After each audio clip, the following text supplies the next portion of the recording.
political party you identify with, you are welcome here. Whatever color, culture, or creed you identify with, you are welcome here. If you are vaccinated or unvaccinated, you are welcome here. Now look around. Look around at these faces in this crowd. Take a good look around. This is America the Beautiful. And it's worth fighting for. You are worth fighting for. Your children are worth fighting for. Our freedom is worth fighting for.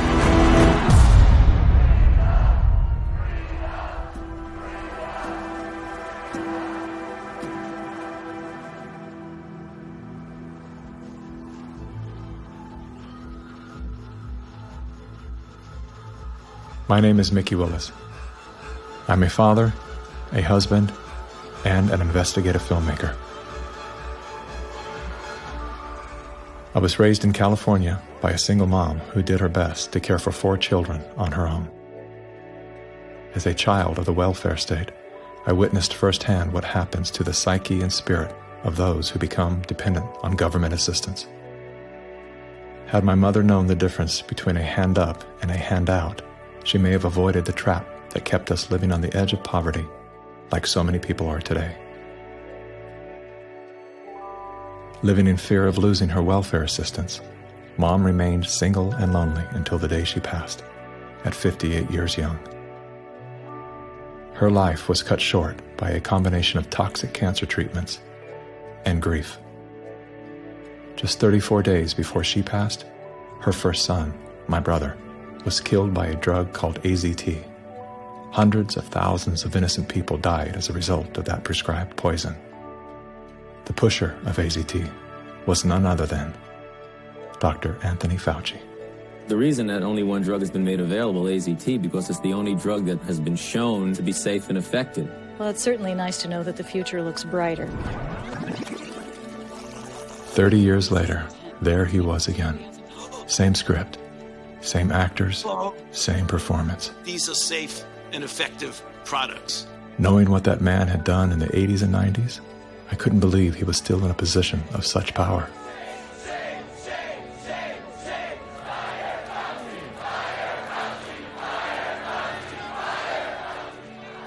As the world descended into synchronized tyranny, I began to ask myself, how did they get everyone to go along with this?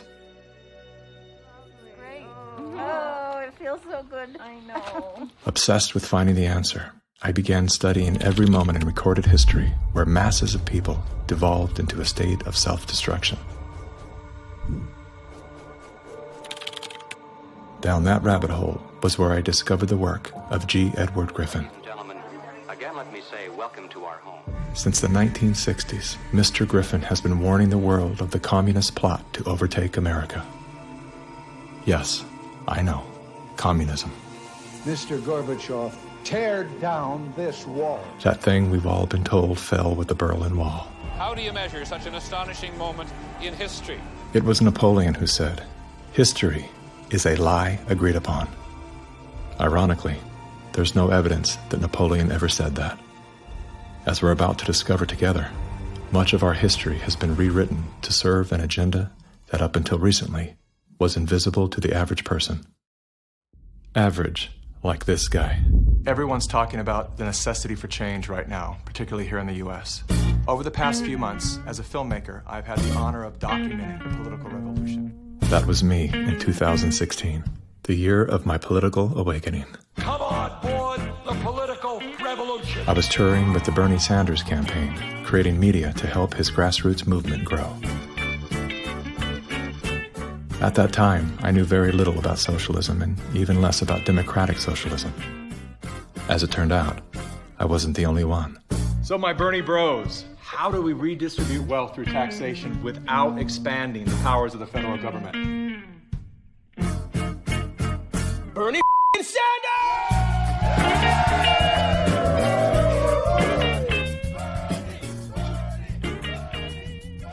As confusion set in, I began turning my questions inward. Are they hypnotized? am I hypnotized?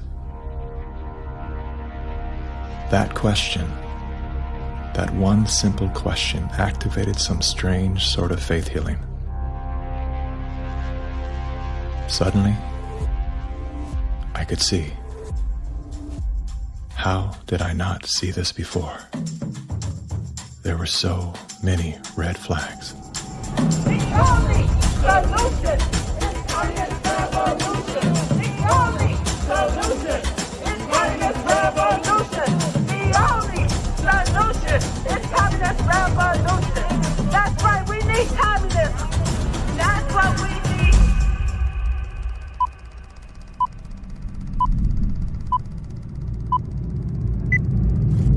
I'm well aware that whether you're here in person or through the medium of motion picture, that for most of you, it's not easy to fit meetings of this kind into your schedules.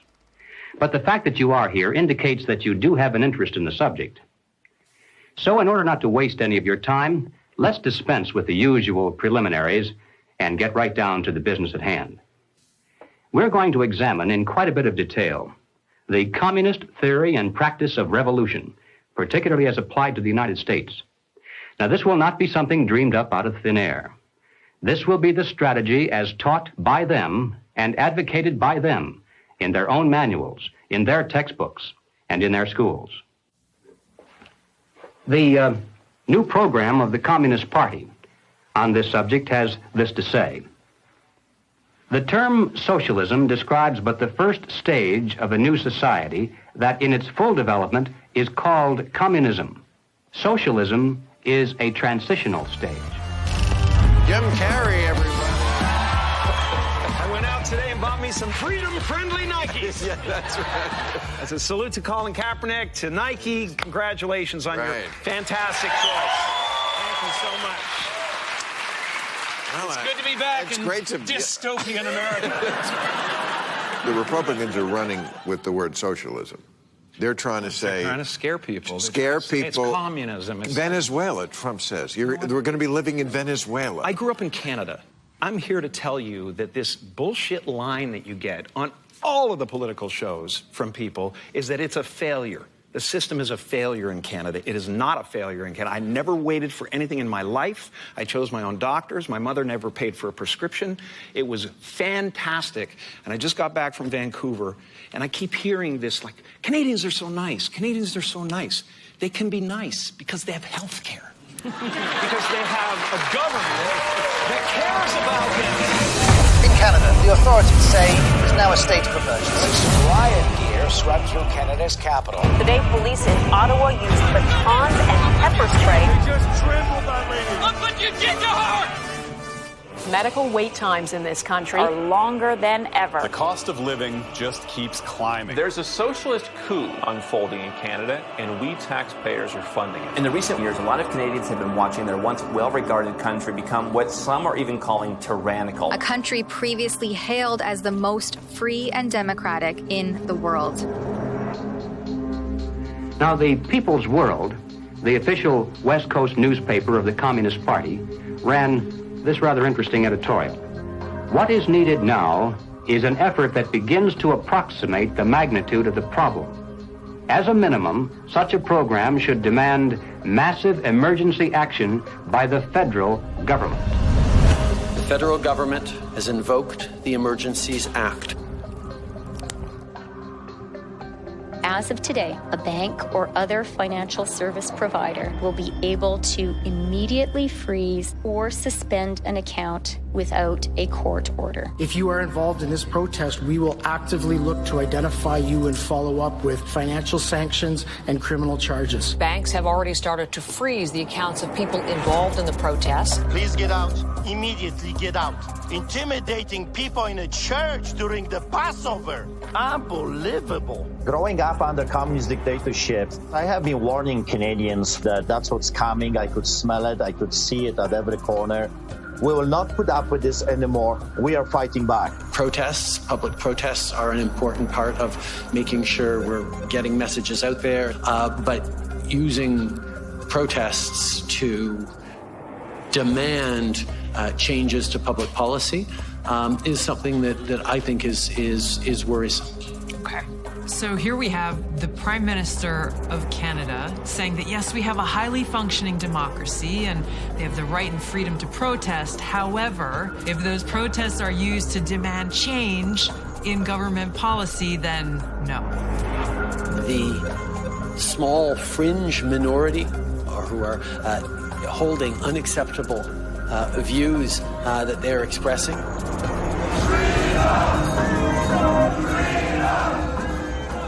do not represent the views of Canadians who know that following the science and stepping up to protect each other is the best way to continue to ensure our freedoms, our rights, our values as a country.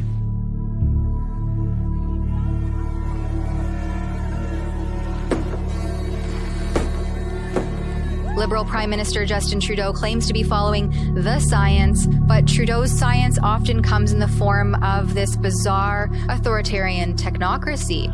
I think that Justin Trudeau stepped on the landmine when he weaponized the banking system in Canada against the truckers. Those peaceful trucker protests, their most violent act was honking their horns. And in retaliation, they had their access to their bank accounts, and anybody that supported them in any way had their access to bank accounts eliminated. And at that moment in time, we all came to realize what was really going down. Even with Sun TV watching for any slip, he was asked which country he most admired and referred to China. The level of admiration I actually have for China, because their basic dictatorship is allowing them. I applaud China for stepping up. I applaud Canada. You can tell what I'm thinking. A prime minister who openly admires the Chinese basic dictatorship, who tramples on fundamental rights by persecuting and criminalizing his own citizens as terrorists just because they dared to stand up to his perverted concept of democracy, should not be allowed to speak in this house at all. Mr. Trudeau, please spare us your presence. Thank you. Canadians know where I stand. This is a moment for responsible leaders to think carefully about where they stand and who they stand with.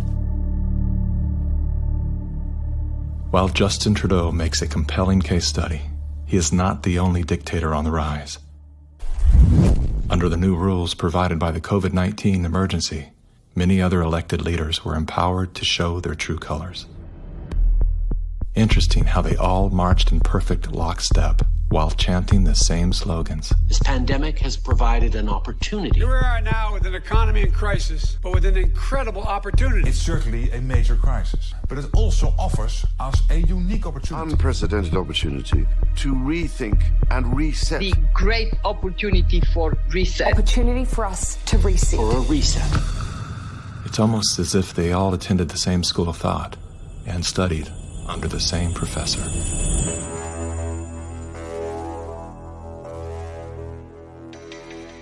Some people would say this revolution is characterized by the fight of robots against human beings. And we will win this fight. Professor Klaus Schwab was born in 1938 in Ravensburg, Germany, where Nazi crimes against humanity were committed. His father, Eugene Wilhelm Schwab, was the managing director of Escher Weiss Ravensburg, a company that used slave labor to manufacture weapons of war for the Third Reich. While Klaus's father was at the helm, the Nazi Party awarded Escher Weiss Ravensburg the title of National Socialist Model Company. Years later, Klaus Schwab joined the board of directors at Escher Weiss Ravensburg, where he played a key role in the development of South Africa's nuclear weapons program during the darkest years of the racist apartheid regime. Today, Klaus Schwab is the founder and executive chairman of the World Economic Forum. If you'd like to meet the people who are supposed to repair the state of the world, or give a piece of your mind to the bankers who helped get us into this mess, we can tell you where to find a lot of them. The World Economic Forum. Founded in 1971, the World Economic Forum is an international private organization which receives billions of tax-free dollars from its members and their global enterprises. Every year, the WEF brings together its members with world leaders, big pharma executives, tech titans, Hollywood celebrities, media personalities, and internet influencers to meet in the secluded mountains of Davos, Switzerland. It is a tiny town folded into the Swiss Alps, a village where you could bump into Bill Clinton, Bill Gates, the head of Google, and the Queen of Jordan, all in one place. A lot of reporters cover the forum, but few get inside.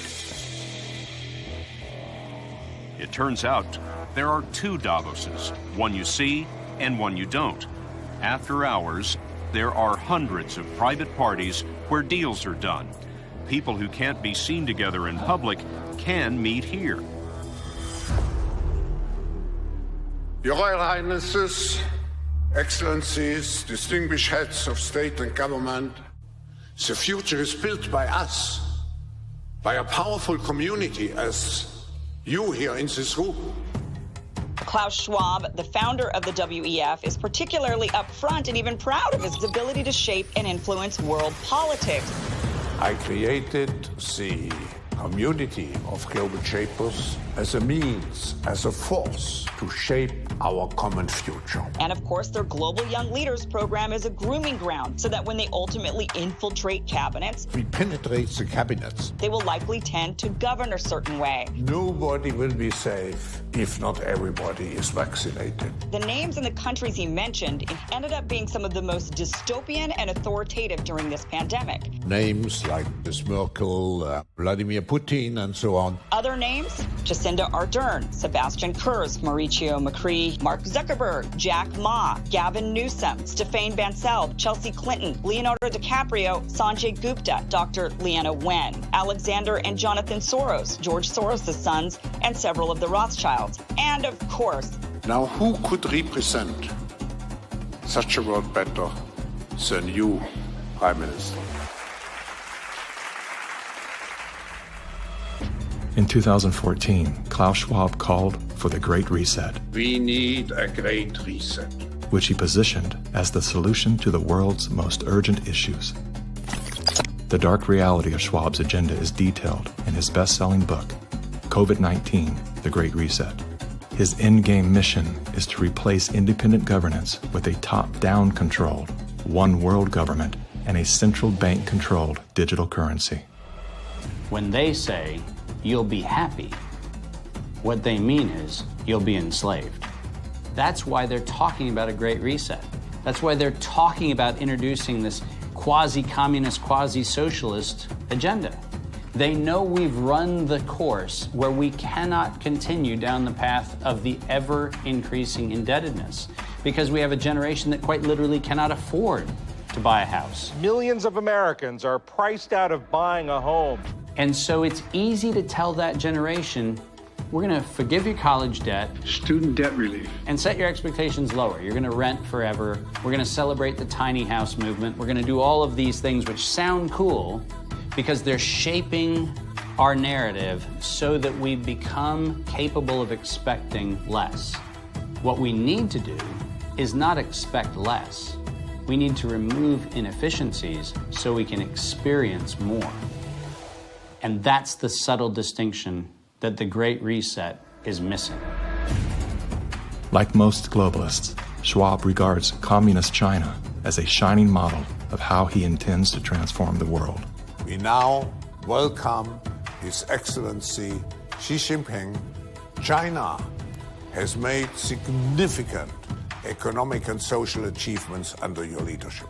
Chinese influence on global affairs is growing. The founder of the World Economic Forum, Klaus Schwab, says that this is what motivated the group this year to invite President Xi Jinping to deliver the keynote address in Davos. Schwab said Xi's presence was a sign of the shift from a unipolar world dominated by the United States to a more multipolar system in which rising powers like China will have a step up and play a bigger role. I think it's a role model for many countries, but we have to go one step further. It's a systemic transformation of the world. Artificial intelligence, the metaverse, synthetic biology, our life in 10 years from now will be completely different, and who masters those technologies will be the master of the world.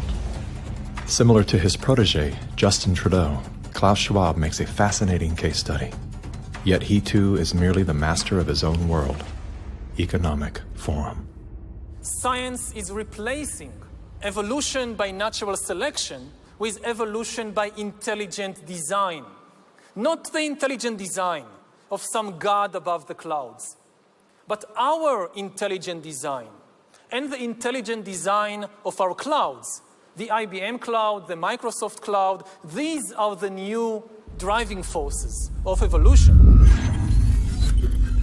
Today, we have the technology to hack human beings on a massive scale. And by this I mean that if you have enough data and you have enough computing power, you can understand people better than they understand themselves. And then you can manipulate them in ways which were previously impossible.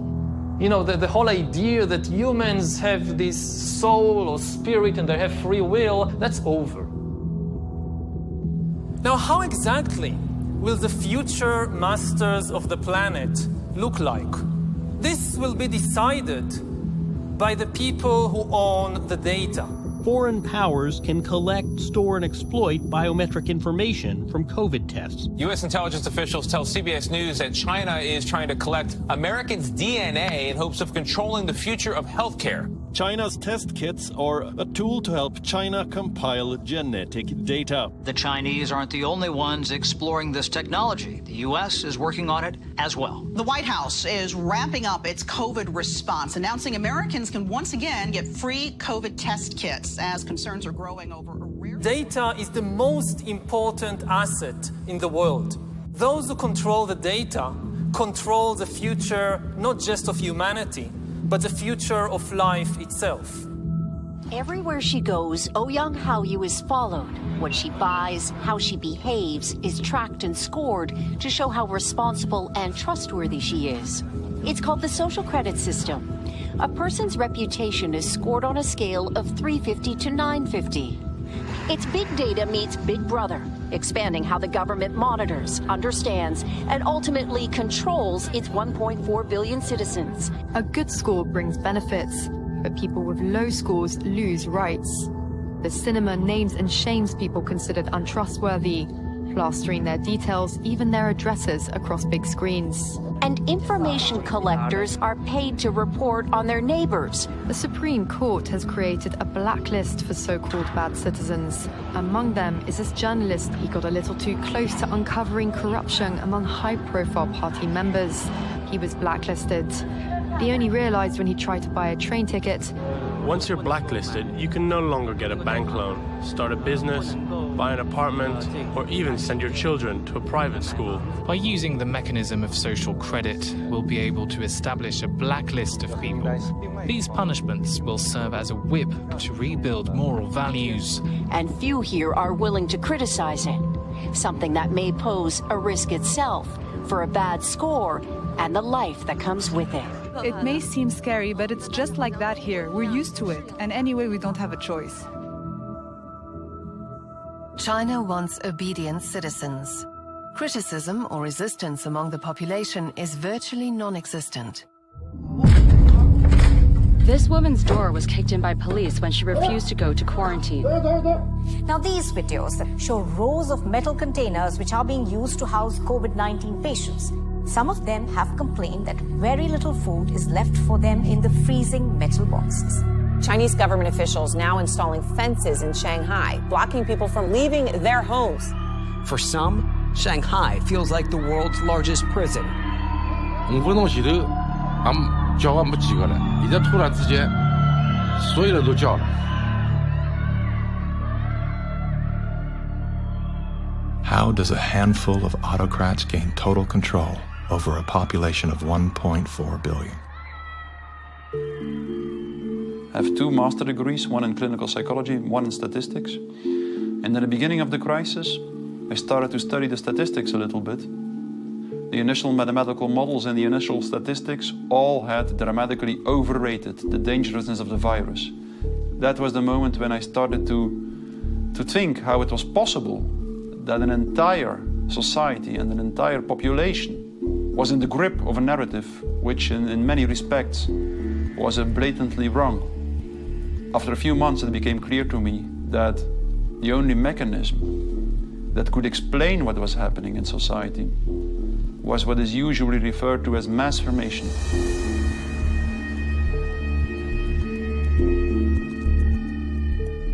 Mass formation is identical to hypnosis.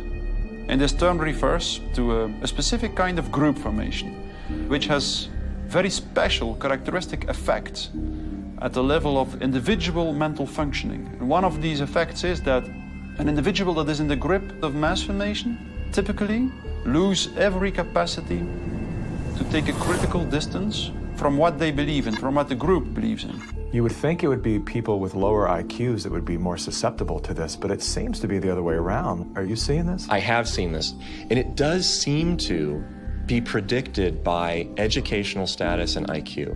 We look to be verified for our belief system, right? And so a doctor goes to the CDC. The CDC says this is true, it must be true, I'm staying in that zone. It's actually people outside of the system go, well, I want to challenge the CDC here for a second. Where's this study come from? Where's it, and that's what I do. All of these people were kept out of the conversation. All I can comment and you were there, wanting me to sign onto a social contract where the scientific method isn't being used. I'm not interested in medical pedigree. I'm interested in medical consensus. People who are highly intelligent tend to go and get a lot of degrees. Those people have spent so many years in institutions to get those degrees that they have developed a trust and confidence in not only the educational institutions, but those that support them, which are largely government bodies. And so they start from the place of, if it's told by the university, by the government, it's probably going to be true. What I've learned about science is that it's really imagine they're looking at like a fragment of the world, and it's all they see. It's all they're looking at. The world, they don't see the world. So I think that there's a disconnect between people who are smart and have lots of degrees with actual reality, with the lived experience of nature, of life, that you don't see with people who are actually working with their hands outdoors all of the time. A mass formation typically emerges in a society when very specific conditions are met. First and for all, the most central condition is a major part of the population needs to feel lonely.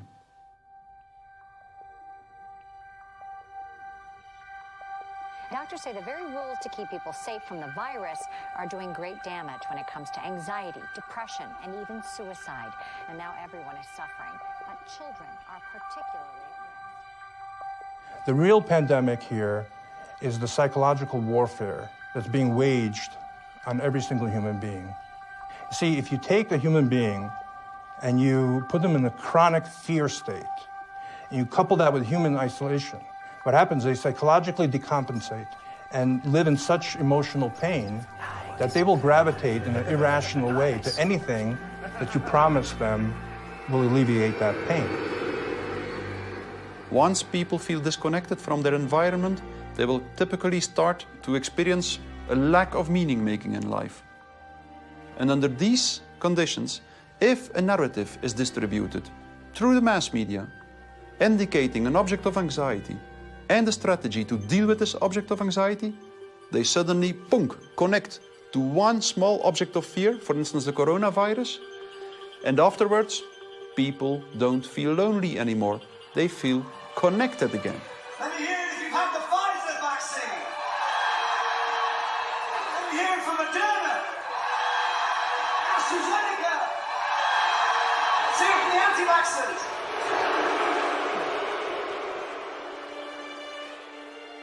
The new kind of social bond is highly problematic, just because the connections between the individuals even deteriorate more, and the bond between the individual and the collective becomes stronger and stronger and stronger, which make them willing to sacrifice everything for the collective. Its health, its wealth, the future of its children, everything. Something else that is really characteristic of individuals in mass formation is that they become radically intolerant for dissonant voices. The people who are not getting vaccines, it's time to start shaming them. What else? Or leave them behind. Vaccinated person having a heart attack? Yes, come right on in. We'll take care of you. Unvaccinated guy, rest in peace, Wheezy.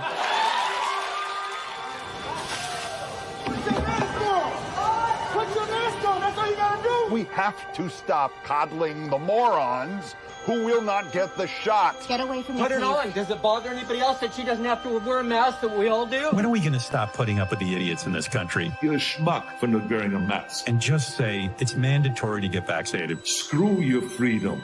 People who do not go along with the masses are stigmatized, and in the end, the masses are inclined to destroy the people who do not go along with them. And they do so as if it is an ethical duty to do so.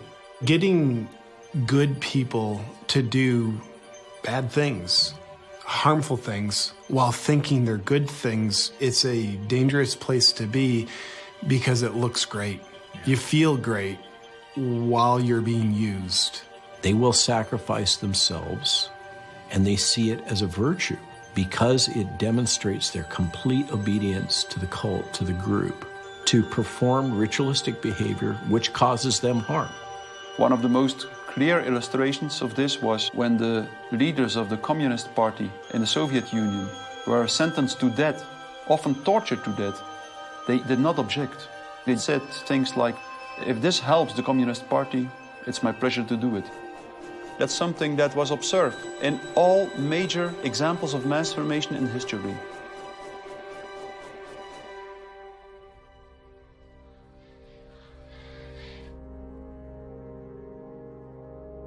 I was born in Communist China 2 years before Mao started his Cultural Revolution. So we had to be indoctrinated and chanting slogans and holding Chairman Mao's little red books to say, long live Chairman Mao, long live Communist Party. Inspired by Soviet Union dictators Vladimir Lenin and Joseph Stalin, China's communist leader, Mao Zedong, borrowed from the playbook of the Russian Revolution. To fight anti-communist forces, Lenin organized a military branch of his Communist Party, known as the Red Army. Following suit, Mao branded his army the Red Guards.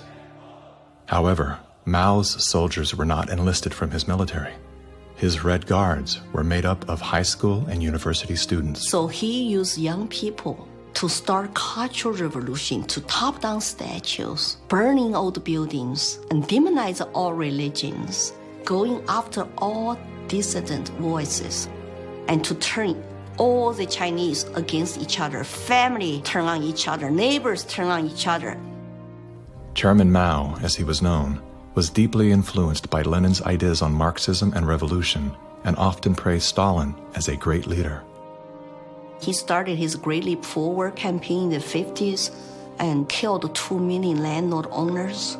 40 million to 60 million people estimated starving to death. The people were trading their children's dead bodies to eat, to survive. Cannibalism was everywhere. Through war, torture, execution, and famine, Chairman Mao caused the death of 80 million innocent people, making him the deadliest dictator of all time. China shaved the heads of women, put them all in unattractive asexual clothes, did the same thing for the men. This technique has been used in the 20th century by every totalitarian regime. The Mao wanted to create a genderless society. That's why girls like me could not wear beautiful clothes and could not do makeup. We have to just look like boys, unisex, no gender.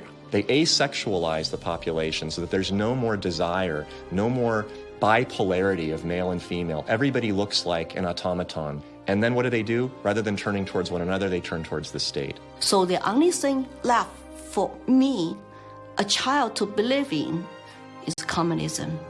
And Mao was the new God.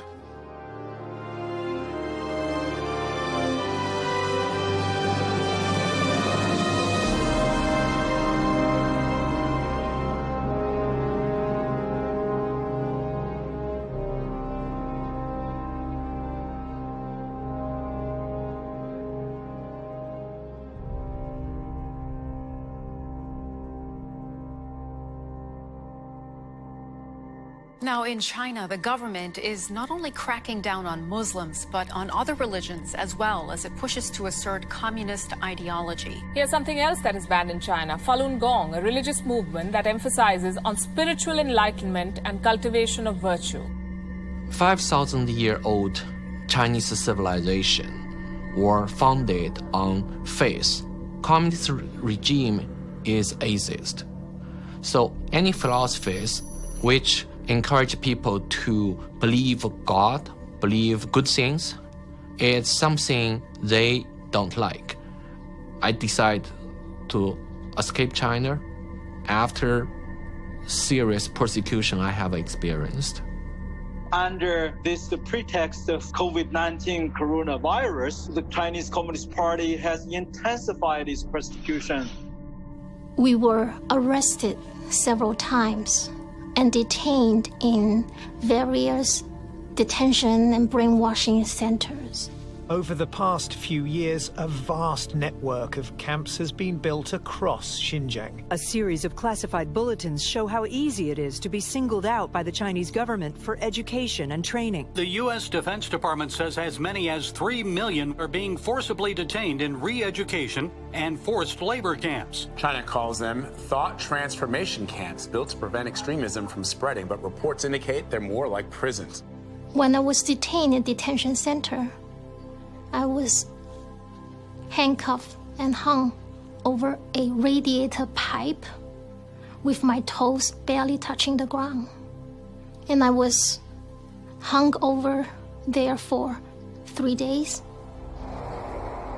The CCP guards brought 4 male detainees into my cell and began one of the worst experiences of torture.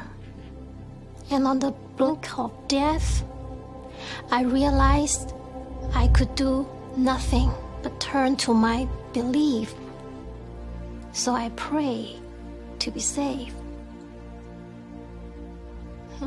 Moments later, one of the 4 male detainees suddenly fainted on the floor,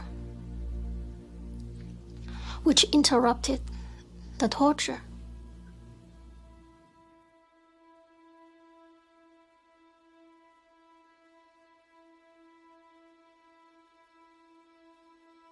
I left China because my parents were heavily persecuted for their practice of Falun Gong. From age 1 to age 5, my grandparents were taking care of me because my parents, they were always inside some dark cells being tortured.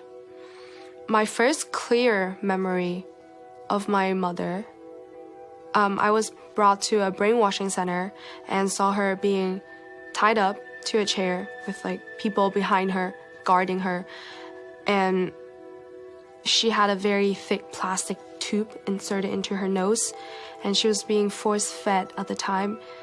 She just looked like she was in so much pain, and I was 5 at the time. It's just very traumatizing.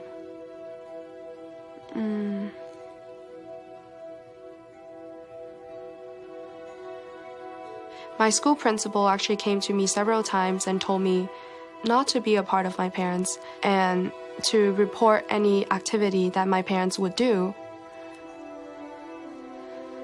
They're instilling all the lies and hatred into the younger generation. The young people are used today to do the American Cultural Revolution, to turn the kids basically not to trust their parents anymore. And say, oh, my parents don't understand me, I'm confused. I need to turn to my teachers, turn to other authority figures. Look at the Mao's Cultural Revolution to say how many similarities are there.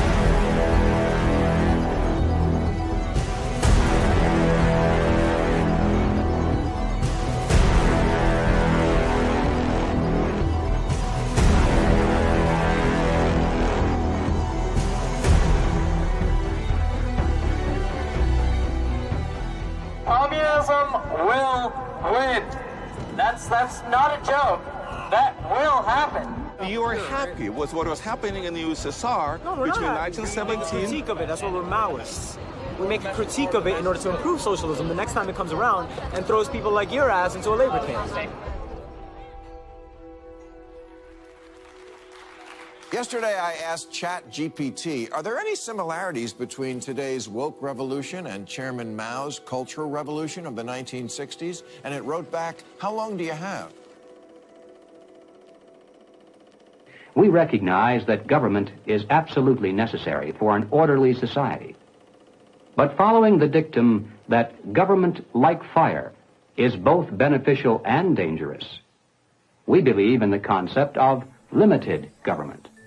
And we believe that the constitutional republic created by our founding fathers is the best form of limited government that has yet been devised by man.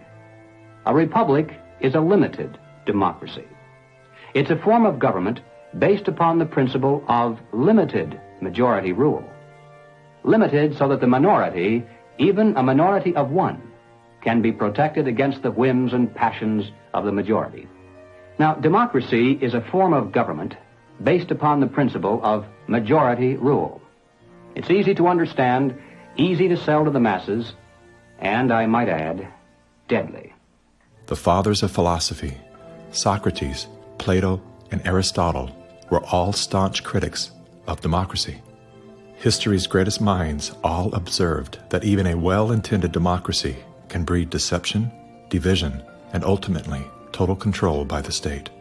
Aristotle wrote that democracy is not just the rule of the majority. Democracy is a system in which the majority is in charge, respecting the basic elementary rights and principles of minorities. If not, democracy becomes a tyranny of the majority. Socrates himself became a victim of this very process.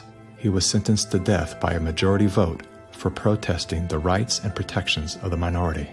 This country was founded on the principle that the individual is sovereign over the institution of government. And it's about a philosophy of governance that says that you are a free individual, or a philosophy of governance that says you're serf and you're subject. We have inalienable rights just by virtue of being human. And so their primary responsibility as the government is to protect those rights. These aren't rules to govern me, they're rules to govern the government. Like what you are and are not allowed to do to me. We are a constitutional republic with a representative democracy, so people do vote, but we have a separation of powers. So if you majority vote to eat you for lunch, the Supreme Court can say, no, you cannot. And how do you protect the minority from the majority? You write down a set of rules on a piece of paper. You say, this we can do, that we cannot. At the top of the paper, you write the word Constitution. And then everyone agrees to follow the rules no matter what the temptation. And when you're finished, you've created a constitutional republic. It was Thomas Jefferson who said, "The republic is the only form of government which is not eternally at open or secret war with the rights of mankind." Now, we hear a lot of talk today about right-wingers, left-wingers, extremists, and moderates.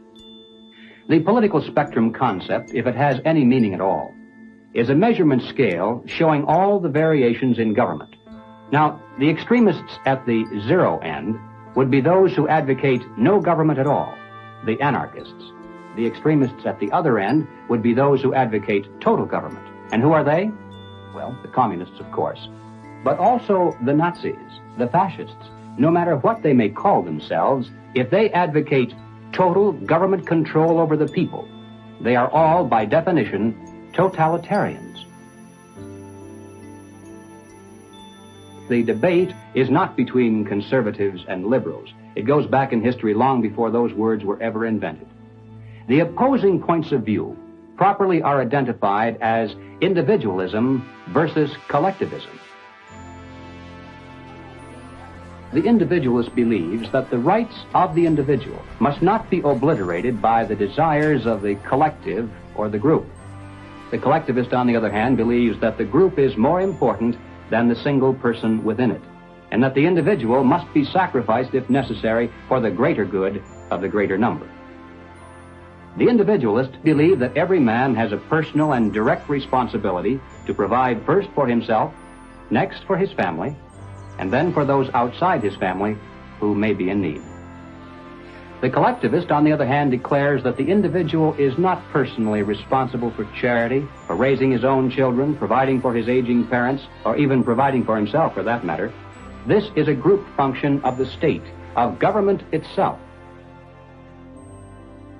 Everything we talk about, socialism, communism, globalism, and Nazism, guess what? It's all collective society.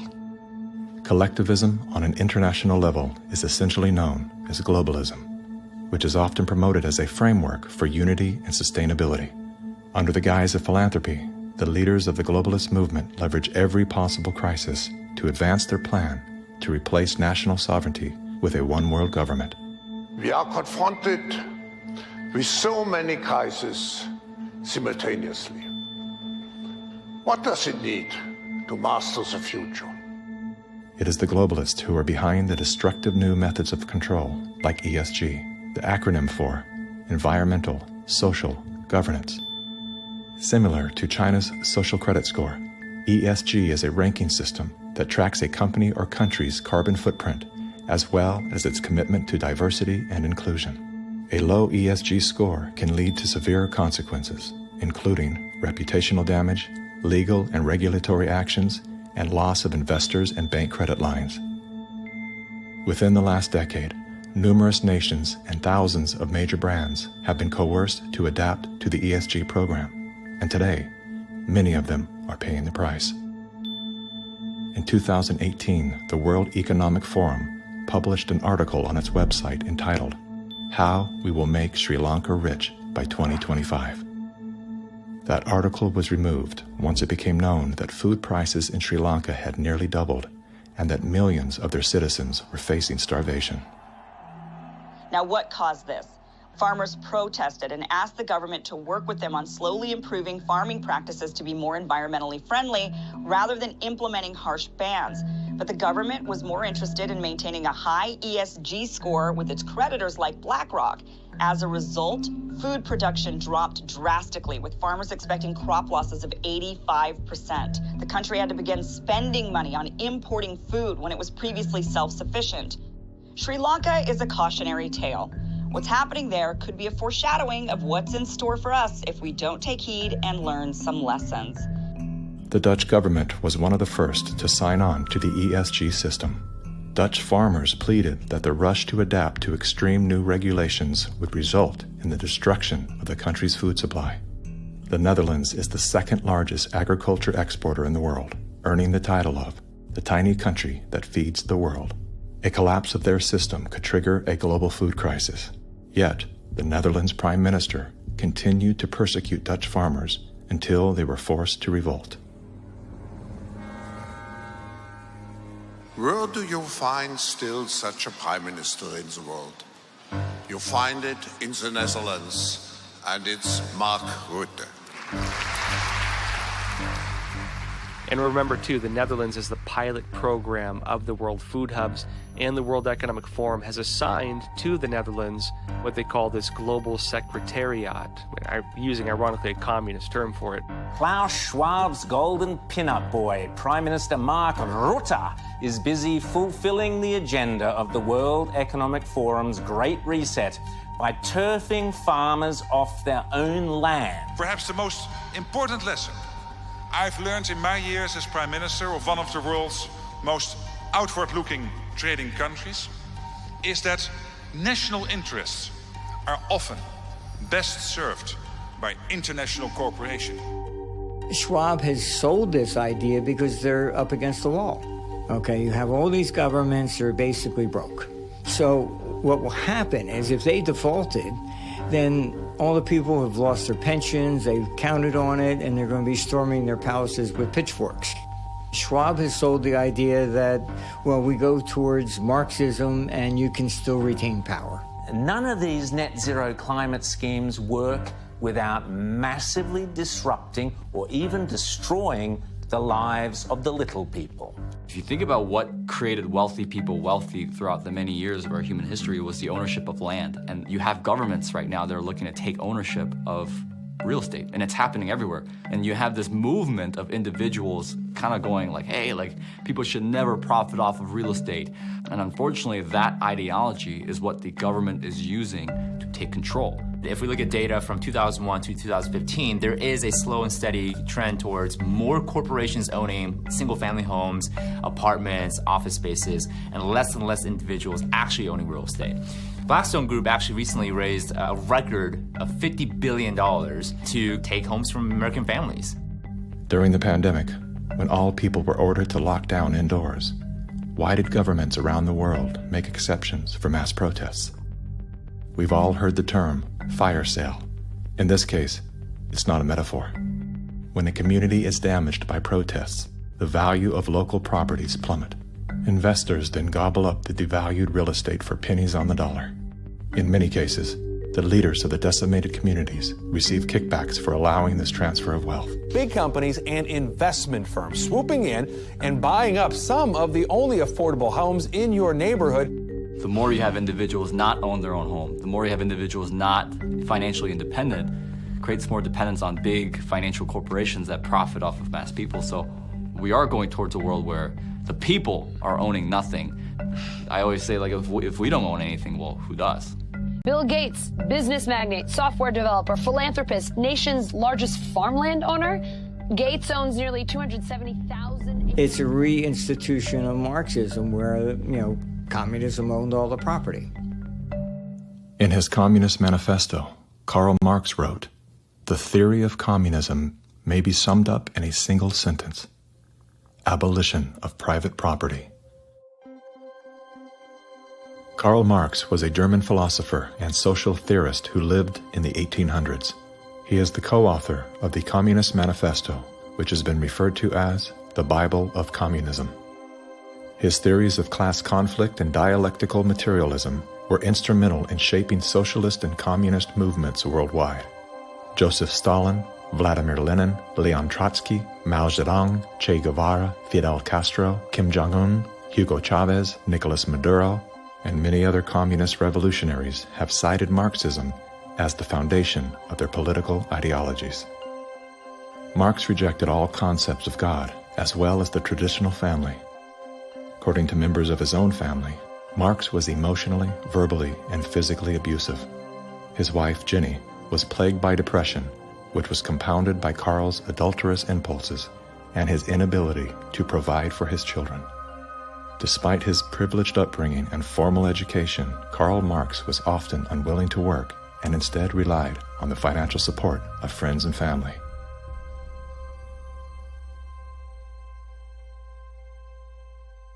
In 1943, the following directive was issued from party headquarters to all communists in the United States.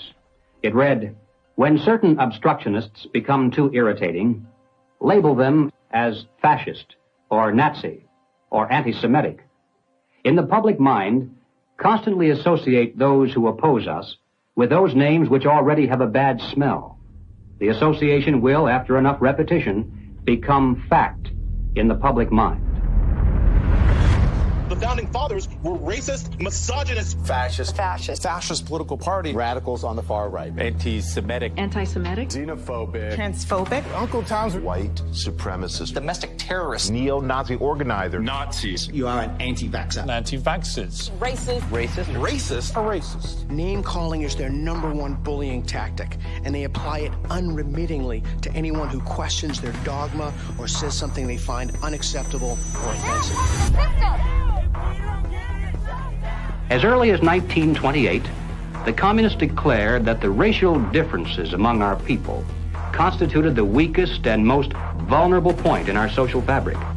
By constantly probing and straining at this one spot, they calculated that eventually the cloth could be torn apart and that Americans could be divided, weakened, and perhaps even set against each other in open combat.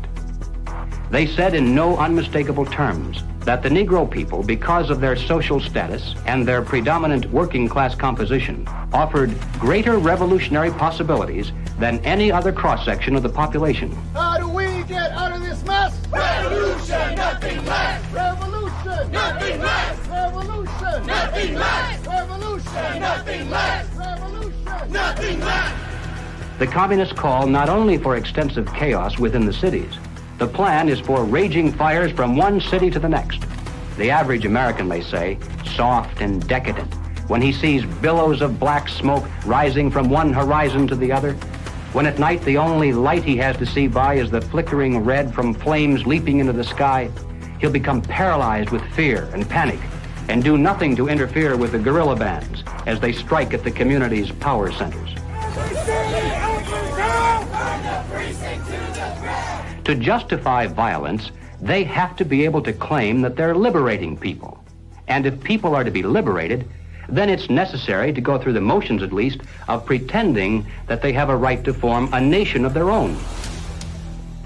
The Communist Party called for their liberation, to break away from the United States and to set up their own nation within our borders. Activists now control a barricaded area. It's been called an autonomous zone. They want it to be free of capitalism, state authority, and police.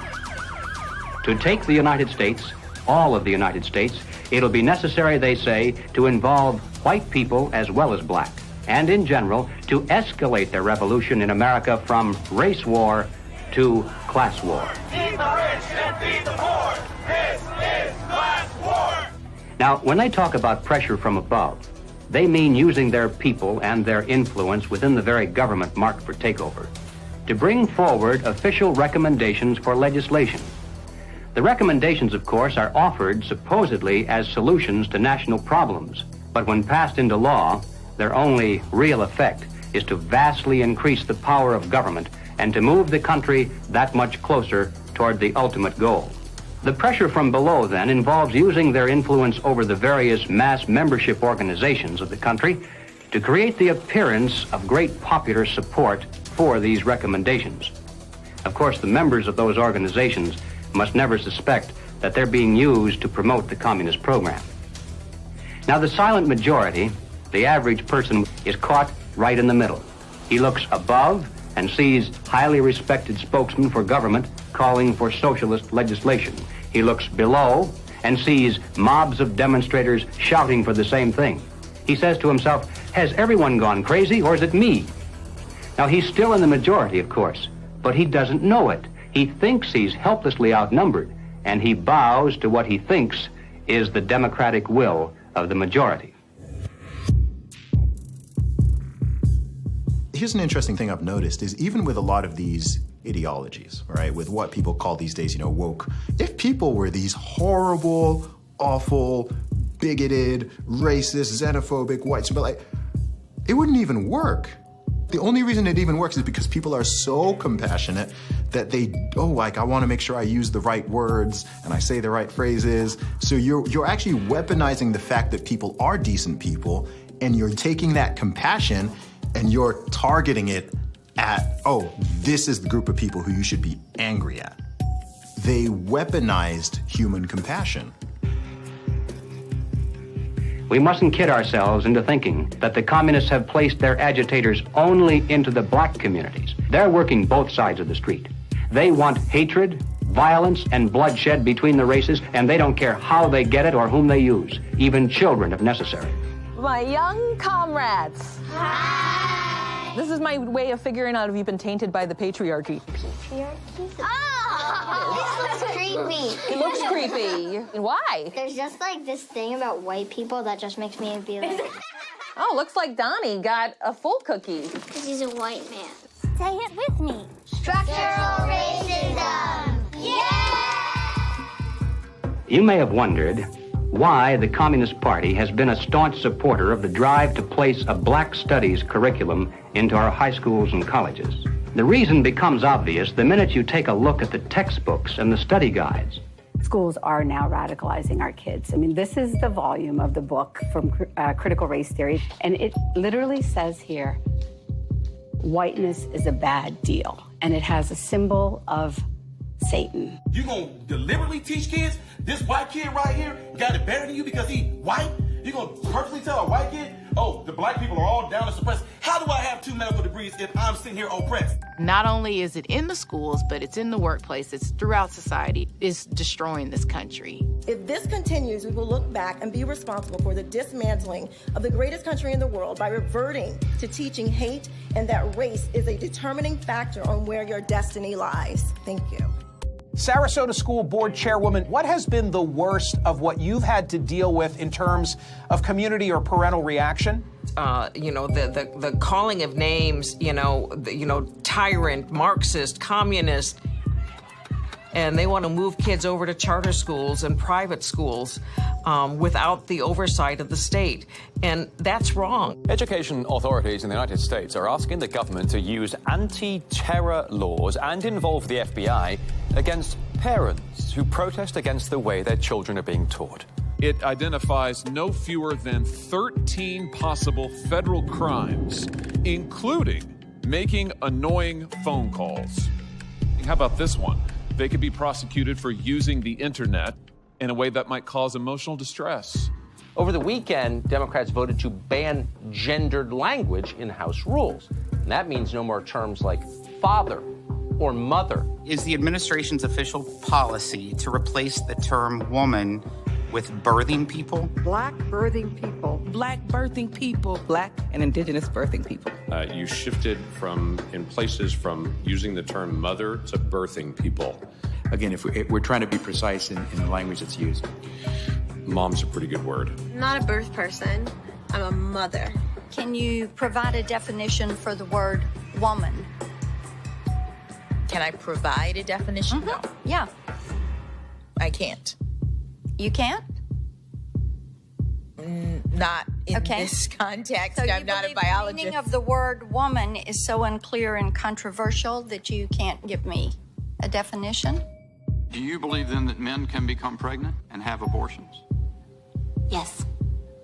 Literally everything that was fought for women's rights is going straight down the drain. This environment that has been created and corrupted and manipulated does not respect women, does not respect children, does not respect men. It cares nothing for family. So that's why they have to attack mother and remove father, because she's going to protect that child, he's going to protect that woman, and they both are going to protect society. Good evening. Good evening. Thank you very much. Thank you for your service. When you talk about a parent-child relationship, you're talking about something primal that is in the heart of the liberal, not the Marxist, that's in the heart of the person who's conservative. And they're pushing the boundaries on something that they cannot control. Washington State is on track to lawfully take gender dysphoric children away from parents who oppose transitioning treatment. That is against the Constitution. The only time a parent loses their rights is if there's an extreme circumstance. It's severing the bond between the parent and the child. What they're doing is they're dividing families to take control of the children. The biggest offense against communism is the nuclear family.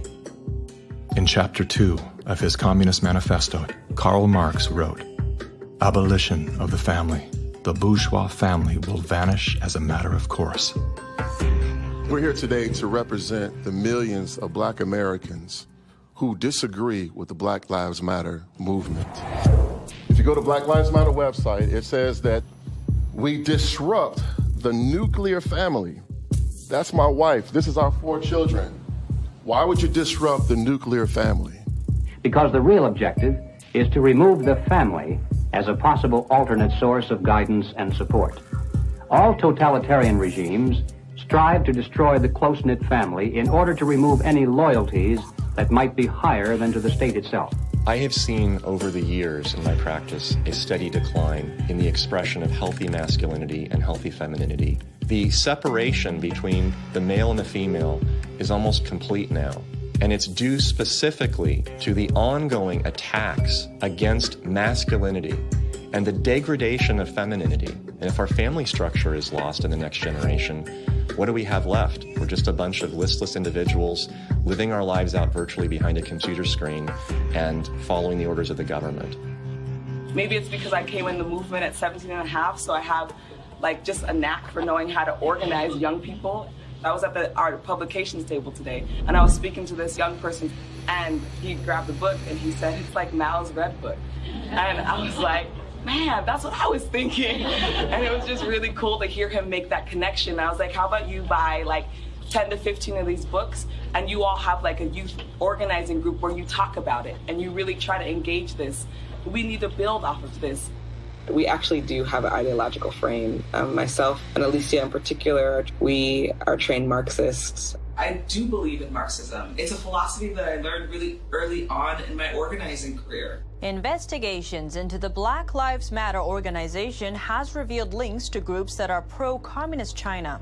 The self-proclaimed Marxist Black Lives Matter co-founder Alicia Garza also owns the Black Futures Lab project. Yet all would be lost for the Black Future Lab if not for the Chinese Progressive Association. Donations to the Black Futures Lab don't go directly to the foundation itself. The Chinese Progressive Association gets them instead.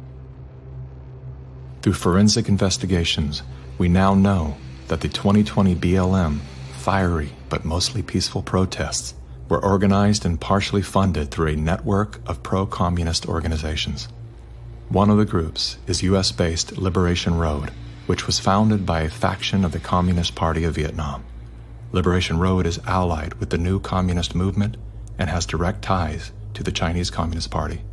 The San Francisco-based, communist-rooted Chinese Progressive Association formed a sister company called Asians for Black Lives to serve as a bridge between BLM and the Chinese Communist Party.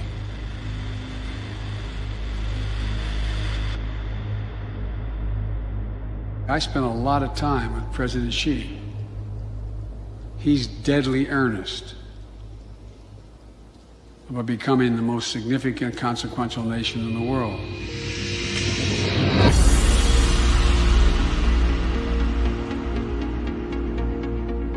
When we speak of China, it's important to distinguish between the people and their oppressive government.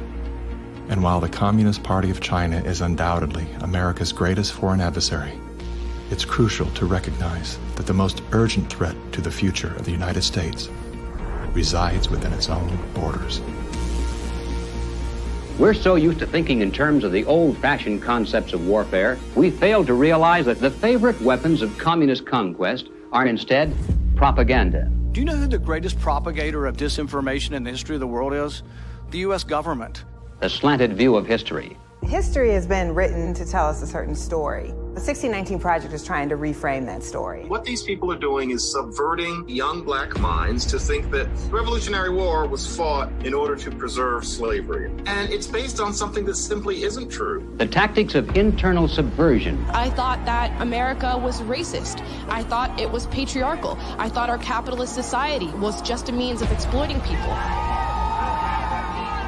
And I thought all of these things because that is what I was told. The preaching of hatred to incite civil disorder. I want to tell you, Kavanaugh, you have released the whirlwind, and you will pay the price. A California man is facing federal charges for the attempted murder of Supreme Court Justice Brett Kavanaugh. Treason, blackmail, the smear. This is the first time Assange is being questioned over the rape allegations. The LA Times ran an article calling Larry Elder a black white supremacist. All committed by soldiers who wear no uniform and who claim to be loyal citizens of the target country marked for conquest from within.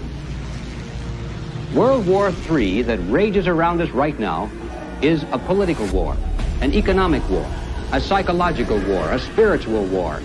As a matter of fact, the bomb, as a psychological weapon, is being dropped on the American people every single day. You probably assume you're safe. That could be a deadly mistake. Bracing for food shortages. And labor shortages. Shipping delays. Supply chain disruption. A new coronavirus variant. The worst virus variant. Ultra transmissible. It can kill you. It can kill you. A surge in crime. A surge in crime. Acts of terrorism. Domestic terrorism. White terrorism. White supremacy. Mass shootings. And nuclear conflict. World War III. World War III. Vladimir Putin. Russia. Environmental doom. Fire, storms, and deadly floods. I don't want you to be hopeful. Science tells us we have 9 years. This storm arm will kill you. I want you to panic. It is promoting fear. It will kill your children. Feelings of fear. It will kill your pets. The world is a very terrifying place. Unless you get lucky. I want you to feel the fear I feel every day. Walk me through, if you would, what happens scientifically inside our minds when we're in a state of fear, and then how that affects our external choices and the direction of our lives. This is well known and well researched in the psychological literature and the psychiatric literature, that when someone is afraid, when someone is in a state of fear, that person cannot think rationally. You resort back to a more primitive way of making decisions, which is highly emotionally driven. And when you're placed in a chronic state of fear, as we have been, you end up in a, what I would call a traumatized state, meaning that you're not just momentarily scared, you are frozen. You have seen your ability to think critically suspended. The issue is not about COVID or vaccines or anything else. It's not that. That is the polarizing impulse that gives rise to our general sense of ill at ease, which then amplifies our willingness to fall for reflexive classifications like race or, the isms that we want to fight about. The more we can distract people by creating the illusion that says everything is fearful, the more we can manipulate the population. We were groomed for decades to be fearful, whether it was drop and cover. We must be ready all the time if the atomic bomb explodes. Duck and cover. To protect against the threat of nuclear annihilation, or more recently, the impending ecological collapse of our planet in 12 years that AOC and Greta Thunberg keep warning us about. The world is going to end in 12 years if we don't address climate change. How dare you? All of these fears are grounded to some degree in reality. They're not completely invented, but they are exaggerated so greatly that we cannot actually reason through them anymore. When people are afraid, they won't just accept authoritarianism, they'll demand it. They will demand it. Somebody do something. Somebody take charge and tell me what to do. Like, where do I stand? Where do I walk? What do we do? What are the rules? And again, people in power always use that, right? Where they say, never let a good crisis go to waste. We can take this and we can now enact policies that normally we wouldn't be able to get away with.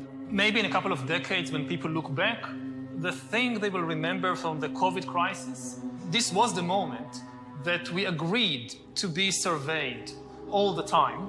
And maybe even after the event is over, maybe we can still keep 30%. And over time, multiple crises, suddenly you have a government or an individual who has far more power than they're actually supposed to. The leaders of the mass, the people who pronounce a narrative in public space, usually are hypnotized themselves. They believe they need to reshape society to be able to deal with the challenges society faces.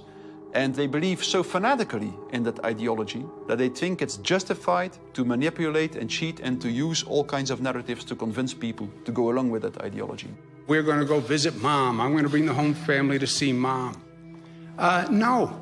We will shut you down. We will cite you.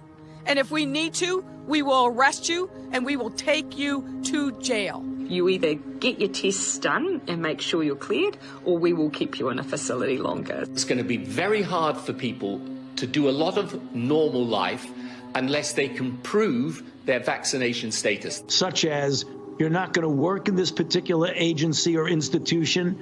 You're not going to be able to go to this college or this university. Once we start doing that, you will see more and more people willingly get vaccinated. If the fear of losing your job, your friends, family, and future isn't enough to coerce you into submission, perhaps these incentives will entice you to willingly comply. It's everything from cash prizes to college scholarships. Now offering kids 12 and up limited edition Avengers comic books. Thousands of prizes available, including cruises and Super Bowl tickets. They're giving away Ford F-150 trucks. They're giving away shotguns and hunting rifles. Marijuana dispensaries are giving away joints for Jack. Krispy Kreme announcing this week a free donut. And yes, free beers. That's right. Get a shot and have a beer. Today could be your lucky day. California's vaccine lottery. One grand winner to take home up to $5 million if you get vaccinated next week. They made it exciting, right? There's a reason people go to Vegas. It really could be somewhat lucrative if they aren't already persuaded. 13-year-old Joshua says one of the best parts of getting a shot at Mickey D's, lunch on the house. Just think of this when you think of vaccination. Vaccination. If you need luck with love, dating apps are offering incentives too. A Vienna brothel is providing COVID-19 vaccinations and giving those who take up the offer a 30-minute session with a, quote, lady of their choice. We have finally found the one thing that makes us all more attractive, a vaccination. To love one another, as Jesus said, get vaccinated, get boosted. Do you think that it's being posed as politics, but it's behaving like a religion? Because it's acting like a religion. Yeah. It's dogmatic, it's absolute, it's if you do not believe in it, you are condemned to hell. Maybe this is a new religion. God did answer our prayers. He made the smartest men and women, the scientists, the doctors, the researchers. He made them come up with a vaccine. That is from God to us. And we must say, thank you, God. Thank you.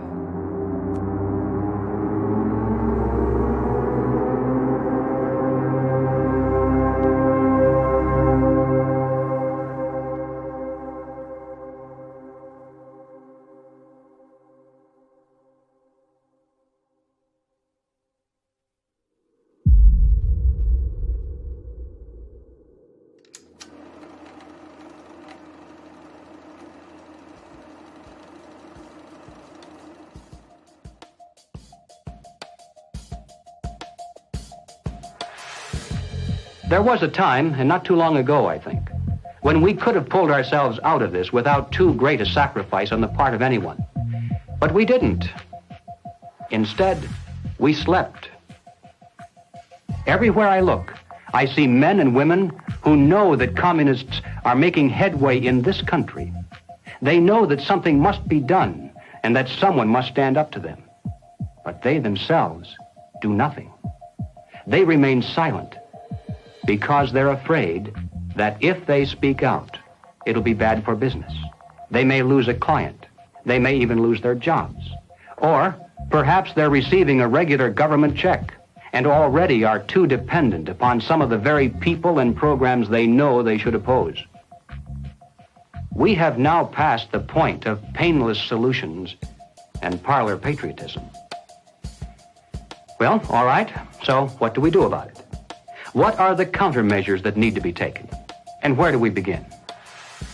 Before we finally win this battle, and I should hasten to say that there's no doubt in my mind that we're going to win. I'm increasingly convinced of this. But before we finally do see victory, we must carry the truth to every man, woman, and child in America. I have no idea of what each of you is going to do in the critical days that lie ahead. It may be much, it may be little, it may be nothing at all. I don't know. Only you can answer that question. But ladies and gentlemen, whatever it is you decide to do for your country, do it soon. Do it now. Every minute that you delay further will add dearly to the price of ultimate victory. Mr. Griffin, that was over 50 years ago. Where are we now? Hearing that phrase after all these years is kind of a shocker because I didn't realize really at the time how accurate it was going to be. But we're in the middle of it now, and so the ultimate victory is still ahead of us. How did you know way back then what would be happening today? It's a long story, of course, but I did take a fascinating tour of the Communist Bookstore in Los Angeles when I was very, very young. I was working for an insurance company. I was Mr. Corporate America, you know. That was the period when the hippie, you know, image was pretty popular, and a lot of these guys in that bookstore were in that uniform. And I think they felt I was a potential recruit, you know. Yes, we've always been quite willing to talk about We'll talk about socialism anywhere, in the streets or in the Senate, anywhere, you know. They're a communist faction making a big power play for SDS. Is there any communists back here? I guess there is. Yes, they are communists, and yet our nation seems unconcerned. Many newspapers, television commentators, and educators call these young revolutionaries dissidents. But are these voices voices of mere dissent, of mere student unrest, or of sedition and revolution? They invited me to come to their study groups, they called them. They were really the recruiting funnel, you know. And I didn't have to pretend to be interested because I was interested. I wanted to see what these guys were up to. And of course, the more I read, the more I realized that these guys were deadly serious. And so my crusader gene said, hey, buddy, you better stop worrying about the corporate ladder and making money and looking good and start doing something about it. And I'm glad I did, because after that point, my life had a meaning and had a purpose more than just self-centered. Who are some of the key figures behind this agenda? I'm not sure we can name names. We know that there are layers and layers of control and influence, sort of pyramidal in form. At the bottom level, of course, it's just all the common people. Most of them don't even know what's going on. It used to be that an invader could come in with a superior army, and people resent it, but they obey because if they don't, they get killed. Now, if they want to conquer people in this environment, they have to do it through the mind. And of course, today, after all the technology that we have, and the control over the communications and the images and the school system and the media, they have absolute control over the funnel of information that comes to the average person. And the average person, if they're not aware that there's a real war going on for their mind, they will be helpless. And as long as people are on the edge of fear, they're willing to give up their liberties and pay lots and lots in taxes. A tax on carbon. And as I passed through that idea that, in my view, the enemy is in a category called collectivism. And that's the word that applies to all of these things: socialism, communism, fascism, Nazism. All of these things are merely variants of collectivism. That is the philosophy based on the assumption that the group is more important than the individual, and that the individual must be sacrificed, if necessary, for the greater good of the greater number. That's the trick. They would say, you're doing this for society. Obviously, you don't like to tell people what to do, but sometimes for the good of society, that's necessary. We have to start doing things for the greater good of society, and not for idiots who think that they can do their own research. But it's not about me and my rights to choose. It's about how I love my neighbor. You are not doing this for yourself. If you are at all like me, your own health, your own risk, is not a big rational driver of all of your actions. They trick us into thinking that if you act in your own self-interest, that somehow you are selfish. And nothing could be further from the truth. Those of us who have discovered this trick long ago, we realize that enlightened self-interest comes into play. If you are acting out of self-interest, you soon discover that the best way to benefit yourself is to help other people. It does come back. The question is, how do we turn the ship around? I think that the path to political hell in America has been voting for the lesser of two evils. They create conflict because conflict creates fear and confusion, and out of that chaos, people are not too analytical. They'll just struggle for some quick answer, which is who you're going to vote for. That's usually the answer that's offered to them. They think that if you just vote for somebody, the right person, everything will go away. You cannot wait until there's a list of candidates that's published and you say, which one am I going to choose? You know, by that time the game is over. All those candidates have been selected before you were even aware. You've got to get into politics at the local level so you have some influence in which candidates are selected. And that starts at the grassroots level. You don't come in at the top, you come in at the bottom. If we do that job, we will influence both political parties just like our opponents do now. There is actually a way forward and a way out, but it's going to require work, and it's also going to require that we acknowledge that we have wronged ourselves, that we are part of this problem. It's not the government that caused this. The government facilitated it. What caused it was our being asleep at the wheel. Without taking accountability, we cannot move forward. The masses of humanity have been slapped awake in a very short period of time, to where now it has created a domino effect of awareness all across the planet. People cannot go back into the matrix now. They can't. A lot of people are trying to, and they can't. We have the right as citizens in this country to abolish government and create a new one. And that is the authority that has been given to us. It is written in our documents, the Declaration of Independence, the Constitution of the United States, the Declaration of Human Rights. We have indelible rights, and the basis of those rights are our freedoms. And if we don't have that, we don't have life. And so we have to awaken, we have to arise, we have to fight. The natural rights of every individual is life, liberty, and property, and establishing a country on a premise that had never been established before, that the individual is sovereign because their rights are endowed to them by a sovereign God. This which has happened can only be described as divine, which is why we're the nation. Our ideology, our way of life is always under this relentless attack that we have defeated over and over again, and we will defeat it this time.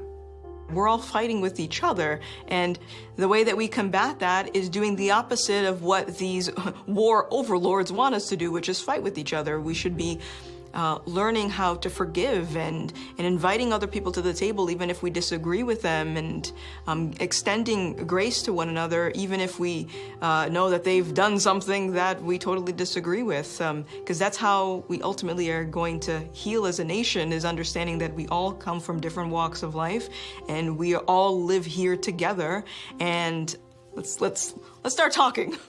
The only real problem that's existed in the world, it's division. It's that people are not getting in rooms, willing to speak with one another, see each other's hearts, and get to know, hey, what do you believe? What do I believe?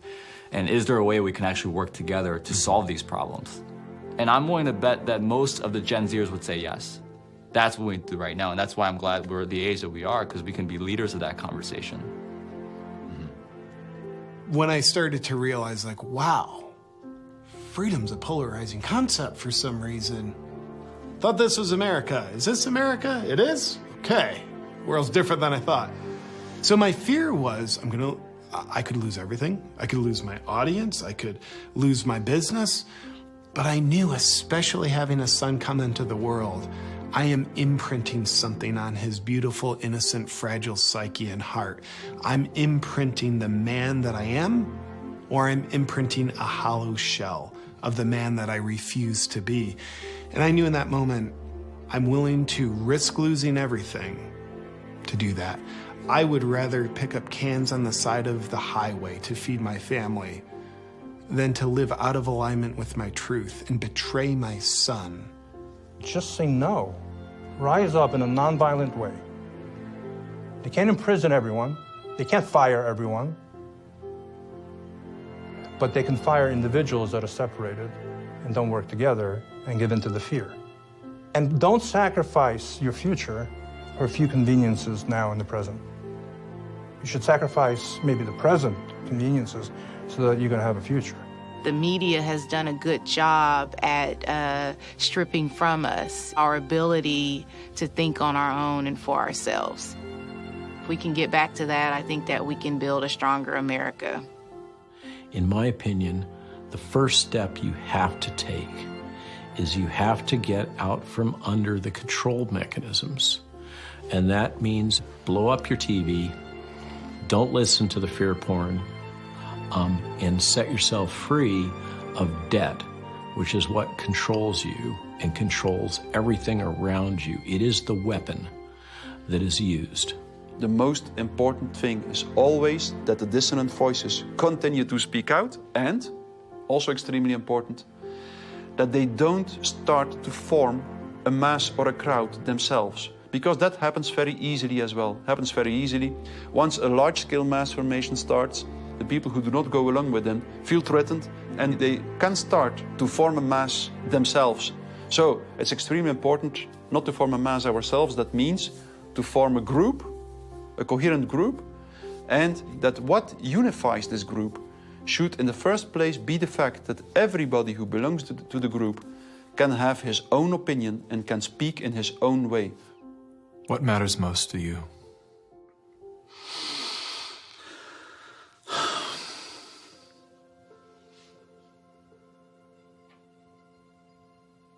I think what matters most to me is freedom. Freedom. I want as little laws as necessary to keep us from killing each other. I mean, I get it. There's crazy people out there. We have to find a balance. In the end, I want my children to live in a world where they're free to dream, to take risks, to fail, to succeed. Hardship strengthens us. We wouldn't have had the American Revolution and the beta model for the American Constitution, the beta model of a republic in the modern world, unless the tyranny of King George had been unbearable. All the good things in life usually are a result of some kind of a rebound against something that's very not good at all, very painful. I mean, I think about if someone had jumped in there and taken away my failures. I can't do what I'm doing now if someone had kept me from really hurting, really learning lessons that were hard to learn so that I would never make that mistake again.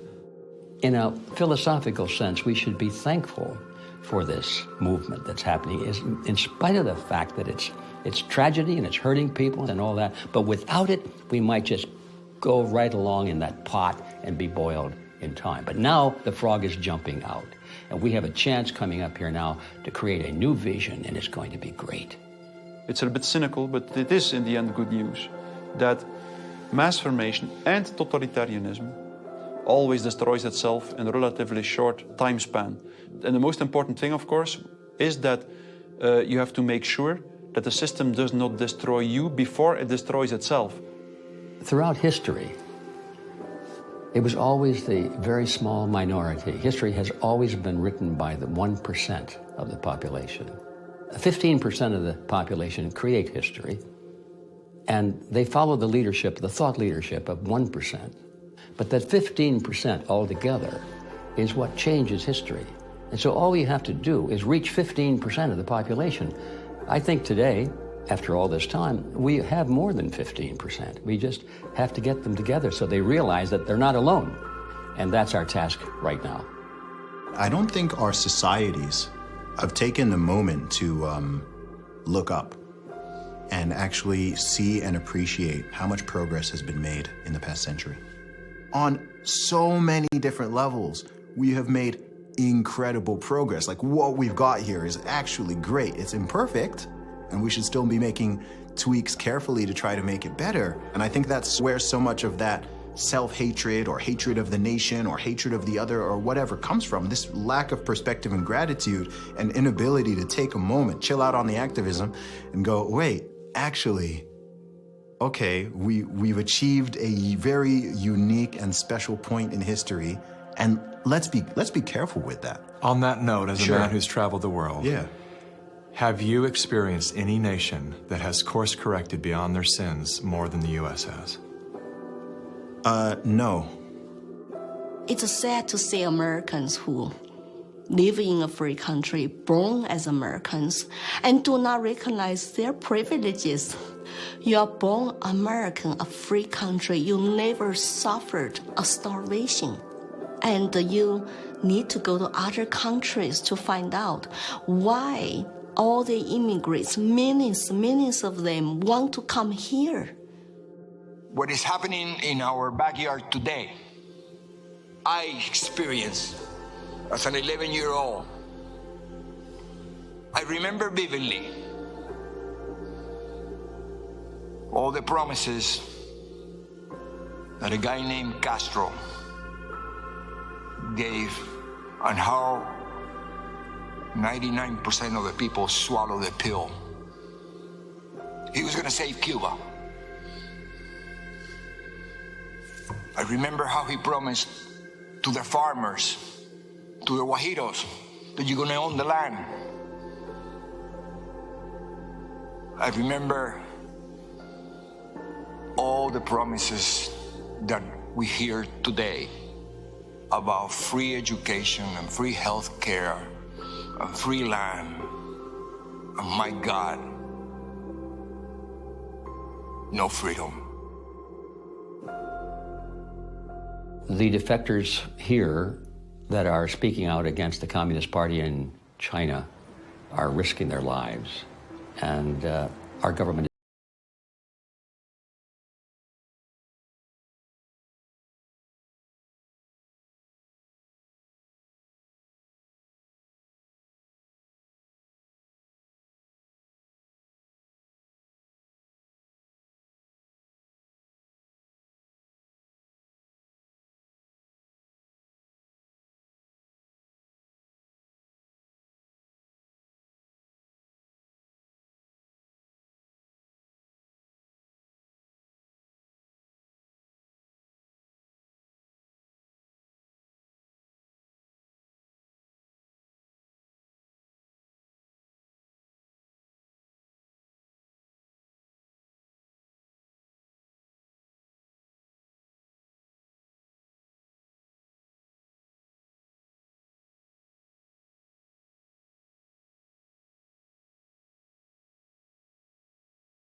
So here I am, you know.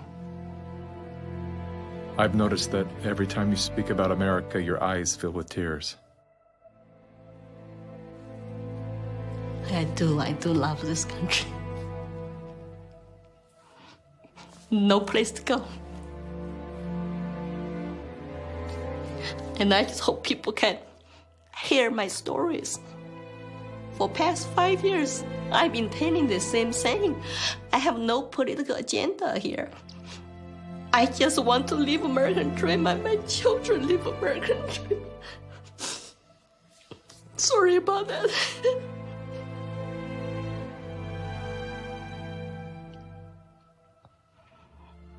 It's time to ask questions.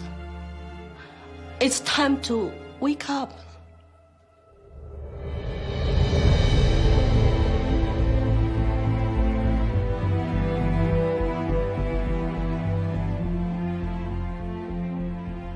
We've been brought together in this moment to face the urgent choice between dehumanization and rehumanization.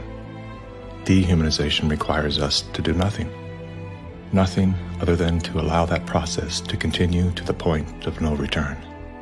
Rehumanization, on the other hand, requires action. One action. To remember. To remember what we knew as children, when everything was possible. Before our attention was captured, before the conditioning set in, before our nature was denied. There's nothing new we have to learn. All we have to do is to remember. And then take the hand of that memory and go out and stand on ground, not concrete, not asphalt. Stand on ground and see if you can feel the heartbeat of a universe that conspired to give you life, so you once again can feel the joy of being completely human.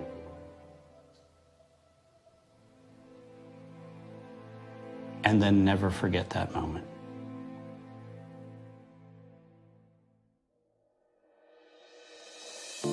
This is the moment for us to activate our innate ability to create solutions. That can only happen through the awareness of symbiosis, defined as a mutually beneficial relationship between different groups. All of life depends on relationships. Every living thing is in communication, from the stars to the planets, the earth, the plants, the elements, the insects, the animals, the humans, and every cell within us. Real change out there begins with real change inside.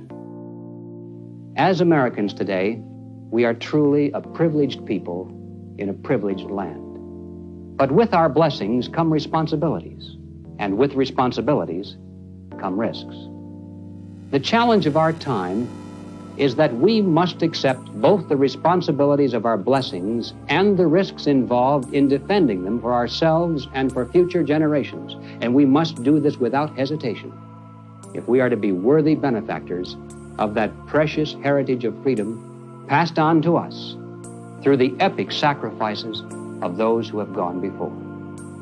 Now, that is not flag waving, and it is not cliched patriotism.